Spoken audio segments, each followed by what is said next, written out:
3 cas du coronavirus chinois ont été confirmés en France vendredi soir. Plus de spectateurs, plus de matchs, le football professionnel français est à l'arrêt. Été 2020. Je suis dans ma chambre et comme tous les supporters de l'OM, j'espère un miracle. Parce qu'on joue la Ligue des Champions et notre mercato doit être à la hauteur. Des rumeurs proviennent du Brésil. Et voilà que Luis Enrique, un jeune Brésilien de 18 ans, vient de signer. Et l'OM poste ça. Bleu et blanc, Marseille je t'aime, j'ai le cœur bleu et blanc, Marseille je t'aime. La chanson de Las tourne en boucle, faut dire qu'elle est incroyable. Et moi, j'y crois. Il vient du Brésil, à en juger son duvet, il est encore un peu jeune. On nous dit que c'est un buteur, alors peut-être qu'on a trouvé enfin notre perle rare.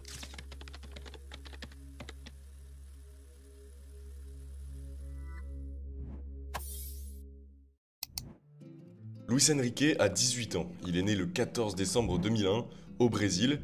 Lui et moi, on est de la même génération. S'il avait été français, il aurait sûrement aimé l'OL de Juninho ou l'OM de Mamadou Niang et Lucho.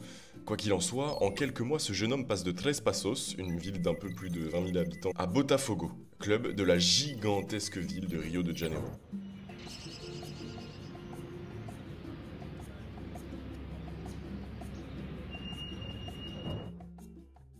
Il a à peine le temps de se familiariser avec sa nouvelle vie, ses nouveaux coéquipiers, 21 matchs pour 2 buts, que le destin l'amène à Marseille à quelques mois d'intervalle. 12 millions d'euros plus tard, Luis Enrique arrive à Marseille. L'OM sort d'une saison Covid, financièrement est à la ramasse, mais qualifié pour la Ligue des Champions grâce à Villas-Boas. Pablo Longoria mise alors sur la jeunesse, l'OM a besoin d'un attaquant de pointe. Benedetto et Germain, vous serez d'accord avec moi, pour l'Europe, c'est insuffisant. Longoria le présente donc comme un buteur, mais très vite, on comprend qu'il est ailier. Dribbleur, altruiste, vif. Je me souviens d'un joueur qui était arrivé avec le statut du fameux grand attaquant, du fameux numéro 9, quand Longoria venait d'arriver en tant que directeur sportif. Et Longoria notamment avait annoncé que Luis Enrique allait couvrir ce poste de numéro 9. Et rapidement, sur les premiers matchs, on a senti que c'était pas un numéro 9, mais plutôt un ailier explosif, un joueur de côté.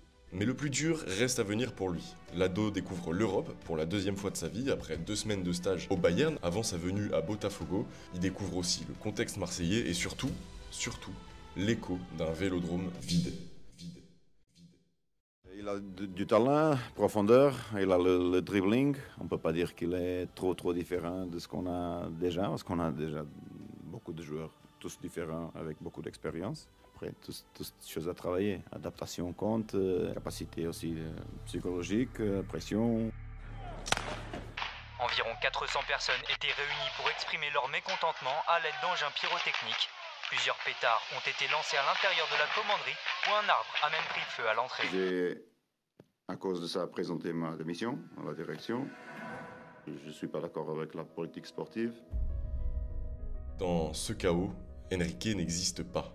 Il est trop jeune, beaucoup trop tendre, et surtout pas au bon endroit, au bon moment. Il fait quelques entrées en Ligue des Champions, mais c'est dur. Ses titularisations sont peu remarquées, sauf 2 semaines où Sampaoli, arrivé entre-temps après le départ de Villas-Boas, lui laisse sa chance.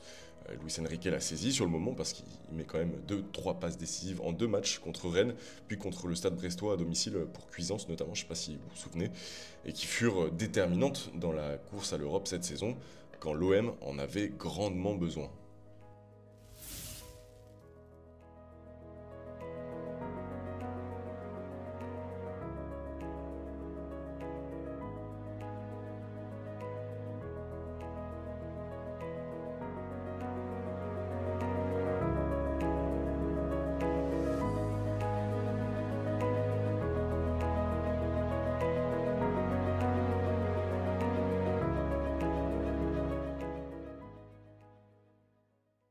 Avec Sampaoli, tout semble possible. Alors c'est vrai qu'il est encore jeune, mais je pense que ces derniers matchs et cette passe décisive et ce but vont peut-être pouvoir un petit peu le rapprocher aussi du 11 de départ. Au début c'était difficile parce que j'étais tout seul, mais le groupe m'a très bien accueilli et maintenant je me sens de plus en plus à l'aise, je plaisante et je joue avec les autres. Je pense que c'est la même chose pour n'importe quel joueur qui vient de notre pays. Le temps d'adaptation L'adaptation prend un petit peu plus de temps. Enrique gratte du temps, il fait 5 passes décisives comme je vous ai dit, mais dans l'équipe de la saison suivante, 2021-2022, dans cette formation de haut niveau, parce que c'est une formation de haut niveau, faut le dire, c'est clairement un maillon de secours. Sur 50 matchs, il en joue la moitié pour 9 pauvres titularisations.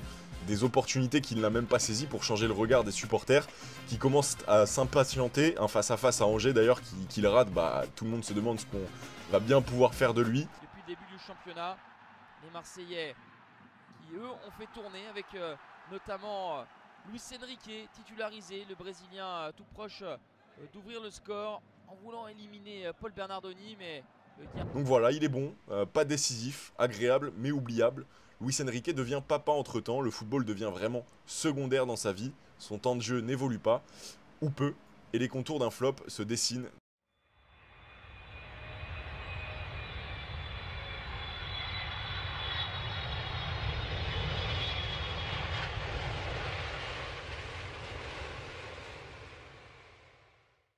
L'été suivant, Tudor arrive et ne compte pas sur lui. L'OM le prête à Botafogo, retour au Brésil, retour chez lui.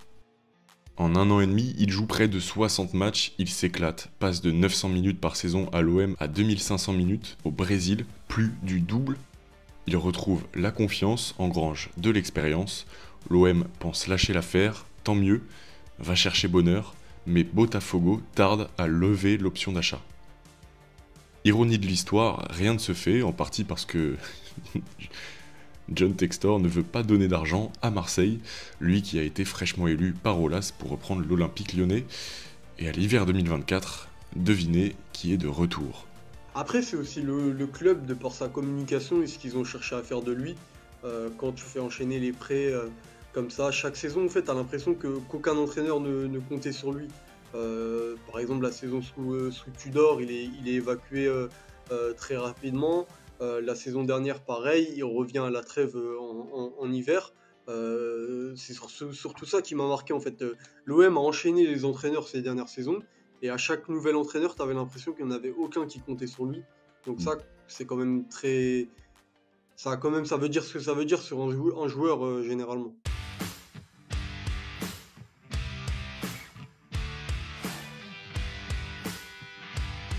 Marseille est en crise. Gattuso saute, Gasset arrive et un pari improbable s'active. Luis Enrique. Un joueur qu'on n'avait pas vu depuis 1 an et demi. C'est long, 1 an et demi. Premier but en Ligue 1, il a alors 22 ans, et puis il enchaîne. Calme, plus sûr de lui, il fait jouer les autres, il fait du bien. Il n'est pas encore aussi décisif qu'on l'attend, mais son retour nous fait l'effet d'un homme changé. Comparé à l'adolescent des débuts, Luis Enrique, c'est clairement devenu un jeune adulte. Et puis arrive Benfica, où le Brésilien prouve que la maturité, ça y est, il l'a.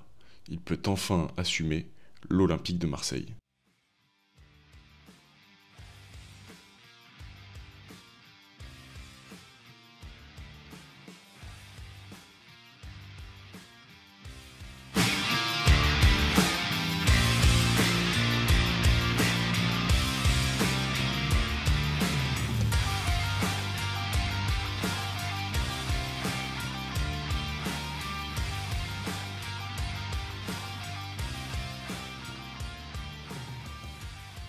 Après 4 ans, il existe enfin. Pas comme une promesse, mais bel et bien comme un joueur. Et l'année de la confirmation arrive enfin. Sur le banc de l'OM, De Zerbi intègre Luis Enrique dans ses plans, il l'utilise en ailier, puis en piston droit, et tout d'un coup, Luis Enrique devient pour la première fois un titulaire indiscutable à l'Olympique de Marseille, après avoir tout juste prolongé son contrat jusqu'en 2028. Passeur, finisseur, dynamiteur, en première partie de saison, il est incontournable. 7 buts pour 7 passes décisives. Mais tout s'accélère, notre désormais joueur important de l'effectif a un coup de moins bien en deuxième partie de saison. Ça se ressent sur son impact, sur ses statistiques, sur le terrain. Puis il y a cette offre, 25 millions de l'Inter, qui doit être bouclée avant la Coupe du Monde des clubs. L'Inter, 25 millions, il y a de quoi être déconcentré. Voilà, Greenwood et Luis Enrique sont de très bonnes personnes, de très bons gars. Après, ils ne sont pas habitués forcément à jouer pour le haut du classement. Et ça, c'est pas moi qui le dis, c'est l'histoire, la carrière. Donc, sur 10 mois, c'est sûr qu'il y a forcément des moments où c'est plus difficile de maintenir ce rythme. Mais voilà, il peut y avoir des baisses, mais après c'est à moi, à l'entraîneur, d'avoir la force aussi de mettre ce genre de joueurs sur le banc. Impactante déjà pour lui et aussi pour l'équipe. Lui, il s'est valorisé, comme je l'ai dit, il a montré des qualités qu'on ne lui soupçonnait pas. Et aussi pour l'équipe, parce que l'équipe, finalement, elle a pu compter sur un joueur où, je pense, pendant quelques semaines, voire même quelques mois, les défenses adverses ne lui accordaient pas énormément d'attention, parce que justement, on pensait que c'était que, entre guillemets, Luis Enrique. Donc l'équipe a pu aussi bénéficier de ce facteur X, et lui aussi. Et c'est peut-être pour ça qu'en deuxième partie de saison, ça s'est un peu durci sur lui, parce que justement, les défenses ont commencé à comprendre que ça devenait un joueur dangereux. Mais c'est surtout ça, ouais. Quelle relation vous avez avec le coach Roberto De Zerbi? C'est une relation très bien, trop de confiance qu'il me donne. On parle beaucoup, c'est comme mon père pour moi, pour les autres. Il est là pour aider nous. Et ça, je pense que ça marche aussi dans le terrain. C'est la fin d'une histoire. Ce fut dur, mais la conclusion est belle. Luis Enrique n'est pas un crack, c'est mieux que ça. C'est une leçon de patience. Il a grandi comme un homme. Et ça, à Marseille, ça vaut parfois plus.